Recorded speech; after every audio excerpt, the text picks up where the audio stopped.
happy holidays. Brian Davis and Denny Sipley here from Spark Rental. We are super excited to be with you today. And we're going to talk today about giving because it is that kind of season, right?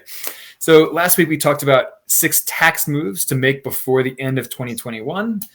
And this week we are sticking with that theme of taxes, but we're talking about the tax implications of giving real estate to either your children or your favorite charities. So on that note, as we go through this, chime in with your questions and comments. This is an interactive live broadcast. This is not just a polished pre-recorded podcast like most of them out there. It's a little more raw, a little less scripted. We do want to hear from you. And that's why we do it. It's more interactive. So on that note, Denny, let's jump in and let's talk about giving real estate to your children. And let's start with the basics of terminology here. What is your cost basis in real estate? Your cost basis is the price on the person originally bought the property for. So then there's a step up cost basis, and that is the value at the time of the person who purchased the property's death. If they die. Right. Yeah. Well, giving property to your children, there's 2 scenarios here. One, you could give them a property today, while you're still alive, which has different tax consequences from leaving your property in your will to your children for after you die. And the step up in that cost basis, that applies if you leave a property in your will to your children to receive after you die. Right. So the cost basis resets from what you paid for the property to the value of the property at the time of your death. And that's something that some people in Congress are looking to get rid of, that step up in cost basis, the reset of the cost basis at the time of death, because they want to tax more of those inheritances, right? Pretty much. So, but that does not happen if you give someone a property while you are still alive. The cost basis is still whatever you paid for the property. So if you bought the property back in 1990 for $100,000 and today it's worth $1 million, right, the cost basis is $100,000 and you have $900,000 in gains on that, or at least you have not that $900,000 in equity, gained equity. But that doesn't become a realized gain until you sell the property, at which time you would pay taxes on that gain in value. Right. And those are estate taxes. There's gift taxes too. So that's a whole other issue. So you have to be really careful and be very fastidious in making sure how you plot this out, so that you can save your children money and yourself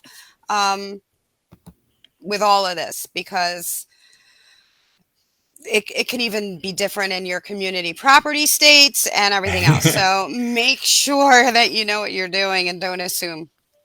And make sure you speak with an accountant or a tax lawyer about this because like Denny just said, it does get complicated quickly. But whether you are alive or dead when you give the property has a big impact on the tax consequences. If you're alive, their gift taxes apply. If you are dead, then estate taxes apply.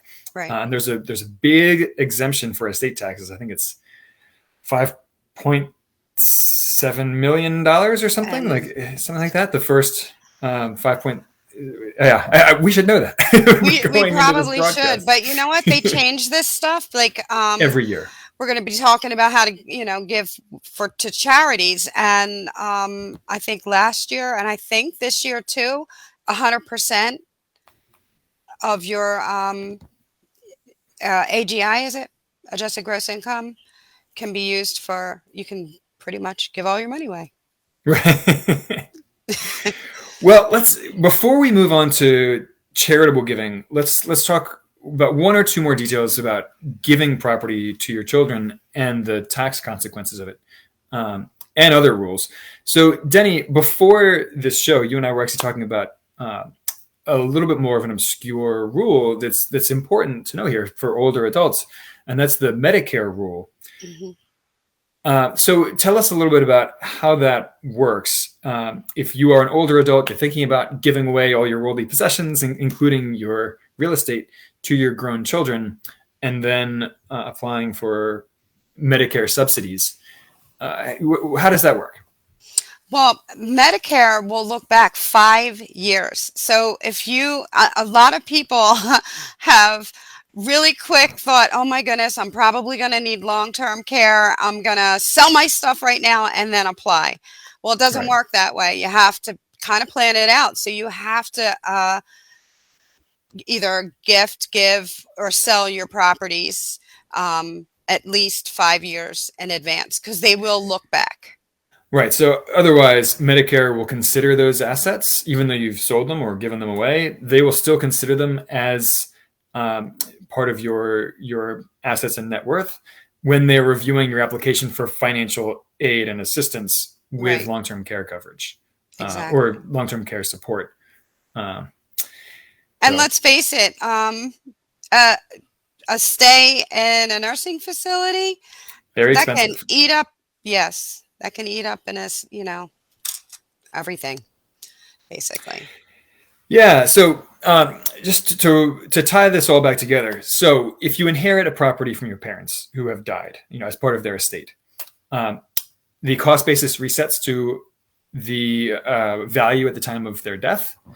And if you were to sell that property immediately, then you don't owe any capital gains taxes on it or any income taxes on it, assuming that the estate was below that exempt limit, which is pretty significant. It's over $5 million as of right now, anyway, constantly changing.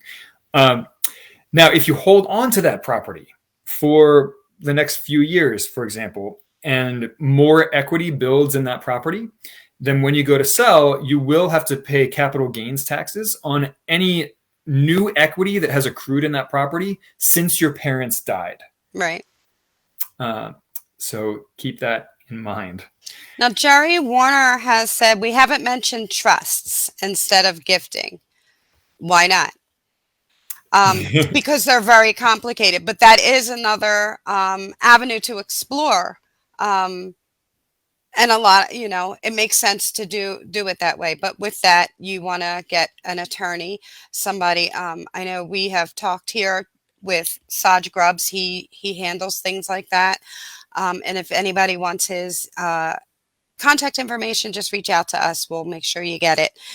But trusts are complicated. They can be a little expensive to create. And there are many different types of trusts, which right. further complicate matters. Exactly. But it is not a bad way to handle, especially giving it to your kids. Yeah, they're useful in estate planning, both in minimizing the probate process for your children, but also for designating assets to continue generating wealth for many decades to come for your children, grandchildren, great-grandchildren. So yeah, trusts can be very useful, and they can have some tax advantages if you structure them properly. And again, that's where an attorney comes in. Don't try to do it yourself with trusts. That is definitely an area where DIYing is not going to work out so well for you. Go get an attorney to help you with that. And, if you have enough assets, you want to be careful about doing any of this yourself because it can get quite complicated. Yeah. And if you're not careful, you can run afoul of the tax man and end up owing more than you necessarily have to. Right. Or your children could. And Jerry asked, does the new basis price apply to investment properties, or is it limited to personal residences? So my understanding, Denny, and correct me if I'm wrong, is that that applies to all properties, not just primary residences. And again, this all falls under the umbrella of the estate tax exemption. So, the first X number of millions of dollars worth of your estate is estate tax free for your heirs. And Denny just put a link there in the comments to an article that we have that is all about how to minimize your capital gains taxes on real estate, both primary residences and also investment properties. Denny, is there anything you wanted to add on to what I just said there? I just can't drive it home, as you can see at my twisted tongue, that you must get professionals you want to invest. That's the idea. And you want to invest to make money, and you maybe want to invest to provide, something for your children. But you also want to be smart about planning. And for that reason, you want to make sure and get all of your top financial planners and estate planners on board. All right, let's switch gears. Let's talk about giving to charity here as opposed to giving to your children. So, Denny, tell us about charitable contributions of, not just cash, but of real estate to nonprofit organizations. Well, you can gift real estate to charities, and I know that I've seen it done before. Where even churches will get a building. Somebody will give them a building, and they'll use it for a church. Now it's different. Now you can deduct up to 100% right now. It used to be 50%, but 100% of your adjusted gross income, I believe. But there are some. Is that temporary? Is that a temporary rule during the pandemic, or is that a permanent change in the tax law? I've been trying to find if this is going to continue on. Right now, it was in 2020. I haven't been able to read anything about what's going to happen for 2021. Oh, you'd think that they would have announced that by now. Well, yeah, and they may have, and I just couldn't see it out there. So it tells me that it's probably going to continue. Extended. Right, but keep your eye. But that was a special exception for 2020? Yes. But no, I know that another special... Well, so I didn't mean to cut you off there. Sorry, Danny. Oh, no, we all just have to be very, very going on right now because they change things so quickly, and so you got to be watchful. But I haven't seen where it's going to change from that 100% yet. Yeah, and there have been a couple of those exceptions to the rules made during the pandemic. So, for example, you are allowed to claim a certain amount of money as a charitable contribution during the pandemic, even if you take the standard deduction rather than itemizing your deductions. I believe it's $300. And that was initially just for 2020. And then I believe they extended it to 2021, where you can take up to $300 you can deduct up to $300 in charitable contributions this year, even if you take the standard deduction. You don't have, which is not how it has been historically. Historically, you can only deduct charitable contributions if you itemize your deductions rather than taking the standard deduction, which of course most people do nowadays because it was raised so much higher by the Tax Cuts and Jobs Act of 2017. Right. And most real estate investors, I would think, itemize, but again, not all, but a lot. Well, and keep in mind that with investment properties, you don't have to itemize your deductions in order to take deductions for your rental properties, your investment properties, because those fall on a different schedule. Those expenses are on your business income, your rental income from your properties. So you can take the standard deduction and still deduct your expenses for your rental properties. So just bear that in mind. And we'll talk more about rental property deductions in February when everyone's scrambling to do their taxes. But what about properties with mortgages that you give to nonprofit organizations, Denny? Well, if charity is willing to accept that, then you have to realize that you don't get full value. I mean, obviously, whatever mortgage is on there is not being donated. So, I mean, you have to take that into consideration.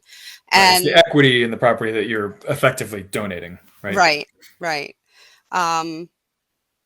So, and not all charities are going to accept that. They have to be pretty savvy and have a pretty good, financial background in order to even do something like that. Yeah. Only your larger charities can typically accept real estate as a donation. We got another. Oh, I didn't mean to do that. A person can pre-give, Jerry, again, thank you, Jerry, by the way, for your questions and your comments. A person can pre-give 2022 this year and itemize for 2021 and then take the standard in 2022 and save even more tax. Wow. It's a great tip. Yeah, it is. So, again, these are the reasons why talk to Jerry. Just kidding.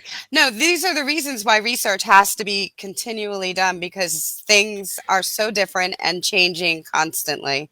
But anyway, there are different circumstances where you would give a check, that is advantageous for you to give a property, or you have to have in order to give a property for charity. One is that it has to be held for more than 1 year, and it should be debt free. I know we talked about it having a mortgage before, but generally, if you're going to donate a property, it should be debt free. And then, so Denny, are you saying that you cannot donate properties to charity if you have owned them for less than 1 year? yes. Yes, the property has to be held for more than 1 year. Gotcha.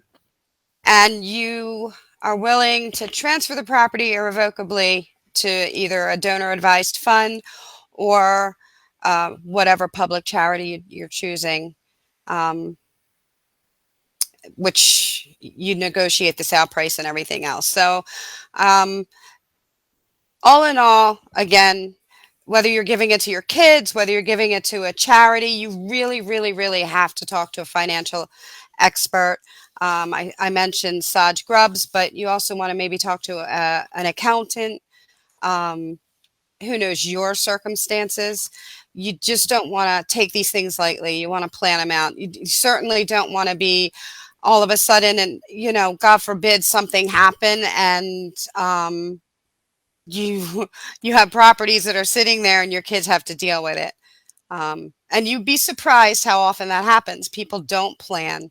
And then the kids are not only left with probate and everything else, but also taxes and capital gains and gift taxes and whatnot.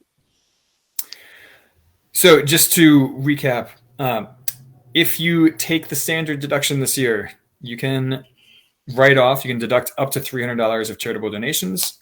If you give a piece of property, if you donate a piece of property to a nonprofit, you're probably going to want to itemize your deductions so that you can deduct the equity that you had in that property from your tax return. Now, Denny, are there any limits on the amount that you can deduct for charitable donations? I haven't seen any limits, just that you have, unless you're donating a mortgaged property, but overall, you just want to make sure that you have that you own it outright.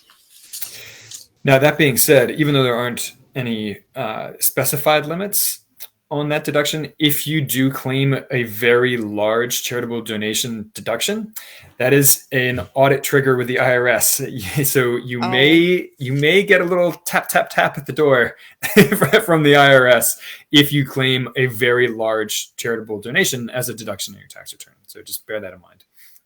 And once again, it helps if your accountant prepares your tax return for you in these scenarios so that they can talk to the IRS about that if they come a-knocking with questions rather than you having to explain your tax return.